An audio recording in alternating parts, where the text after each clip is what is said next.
যেখানকার প্রতিটি গলিতে লুকিয়ে আছে নিমাই পণ্ডিতের এই জন্মস্থল নবদ্বীপের নবসময়ের প্রতিপত্তির কথা। চৈতন্যদেবের বাড়ি বিষ্ণুপ্রিয়া দেবীর বাপের বাড়ি এবং সেখানে বিষ্ণুপ্রিয়া দেবীর ভাইদের আনা শ্রী চৈতন্যদেবের খড়ম, এই সবই জানান দেয় সেই মানুষটির অস্তিত্বের কথা যে আজ থেকে প্রায় 500 বছর আগে বাংলার বুকে জাতিভেদ প্রথার বিরোধিতা করেছিলেন, প্রচলন করেছিলেন ভক্তিবাদ, মুছে দিয়েছিলেন ধর্মীয় ভেদাভেদ।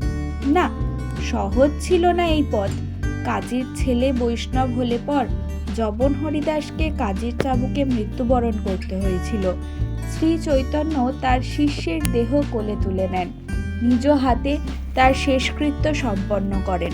তৎকালীন বাংলার নবাব হুসেন শাহ শ্রী চৈতন্যদেবকে স্বয়ং শ্রীকৃষ্ণের অবতার বলতেন। অনেকেই বলে নবদ্বীপে দেখার কিছু নেই, আমার একদিন এখানে ঘোরার জন্য কম পড়েছে, বেশ কিছু জায়গা বাকি আছে দেখার জন্য।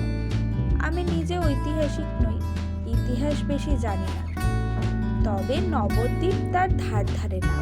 সেন সাম্রাজ্যেরও আগে থেকে বেঁচে থাকা এই শহর তার বুকে রক্ষা করে তার বর্তমান ও ইতিহাসকে।